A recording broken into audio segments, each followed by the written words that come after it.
Right now, someone is matching with a stranger who looks perfect. Good photos, good messages, good chemistry. But in reality, that person might not exist at all. Or worse still, they do exist and they're not who they claim to be. Because online dating doesn't just connect people, it removes the only thing that ever truly protected you from strangers: context. And once that's gone, everything becomes possible. Even deception, even manipulation, even danger. Dating used to happen slowly. You saw someone in real life, you watched how they behaved, you understood them through time. Now, you get a profile. And profiles are not people, they're performances. A smile chosen from 50 photos. A bio written like a marketing pitch. A personality compressed into a screen. And when two people match, they don't meet. They construct a relationship out of imagination. But imagination always fills in the gaps with hopes. And that's where people get trapped, because the version of someone in your head is always better than the reality you haven't seen yet. Something strange happens online. People open up faster. They say things they wouldn't say in real life. They confess. They bond. They trust. But trust without verification is not trust at all, it's belief. And belief can be exploited. Romance scams follow a predictable pattern. First, attention, then affection, then dependency, and finally a request. Money, images, secrets. By the time the request arrives, the victim often no longer feels like they're talking to a stranger. They feel like they're helping someone they love. That's not dating. That's psychological manipulation. Most online dates are harmless, but not all. Because when two strangers agree to meet, there are no guarantees.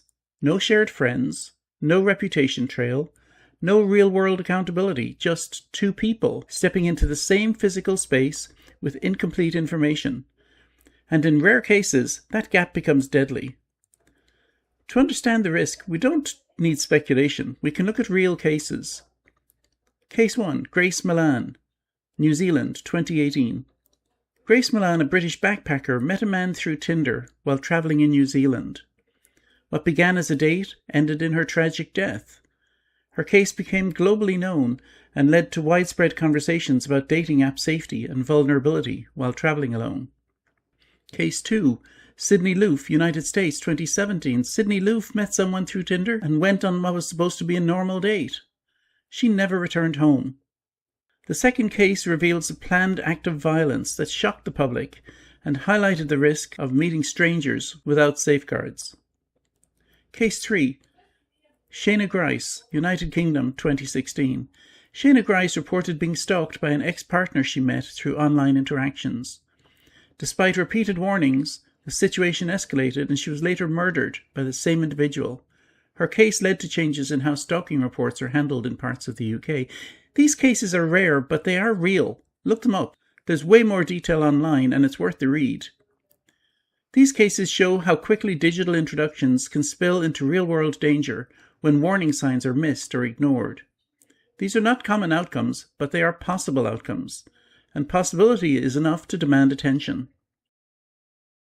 The most dangerous part of online dating isn't always dishonesty, it's flexibility, because online, identity is optional. People can be more successful than they are, more attractive than they are, more emotionally available than they are, or simply not who they say they are at all. And the longer the deception continues, the more real it feels, until reality interrupts it. And that moment, when somebody finally meets the truth instead of the profile, is where disappointment turns into shock, or anger, or heartbreak. Because you weren't dating a person, you were dating a story. Despite all this, online dating keeps growing, because it works. It's fast. It's accessible. It removes geography, timing, and social barriers. And today in many countries, a large percentage of couples now meet through apps or websites. Something unthinkable just 20 years ago. The way humans form relationships is changing faster than our instincts can adapt. And that gap between technology and human psychology is where the tension lives. Online dating is not the enemy, but it's not neutral either. It removes friction, and friction used to protect you. So let's just slow down and revisit this again, just a little bit differently perhaps. For most of humanity, relationships formed through proximity. Family, friends, school, work, shared community. You didn't just match with someone, you knew them, or at least knew someone who knew them. Online dating changed that completely.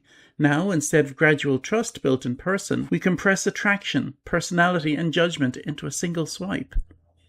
Convenience increased, but something else decreased: context. We no longer see how someone behaves in everyday life. We see what they choose to present. And that gap between real identity and digital identity is where problems begin. Online identity becomes flexible. Photos are filtered, life stories are curated, even personalities can be reformed. And most people don't lie completely, they simply edit reality. But some go much further. They create entirely false identities, fake jobs, fake lifestyles, even fake emotional histories. This is often referred to as catfishing, but the emotional impact is very real. But when trust builds over days or weeks of messages, people don't feel like they're talking to a stranger anymore, they feel connected. And that's where manipulation becomes easy.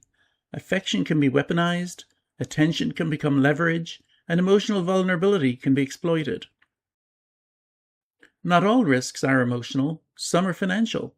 Romance scams have grown into a global industry. Victims are persuaded to send money for emergencies, travel costs, medical bills, or investment opportunities that don't exist. Others face something even more personal: coercion. People may be pressured into sending private images or videos they never intended to share, and once sent, those images can be used for blackmail, sometimes called sextortion. And beyond scams, there is a darker reality. In rare but devastating cases, online dating leads to physical harm, because meeting a stranger removes the natural safeguards of community accountability, and sometimes the person on the other side is not just dishonest, but dangerous. Despite all the risks, online dating continues to grow rapidly. In the early 2000s, meeting online was unusual. Today, it's one of the most common ways people first connect. In many countries, including the United States, surveys suggest that a significant portion of couples now meet through dating apps or websites, often rivaling or exceeding introductions through friends or social circles.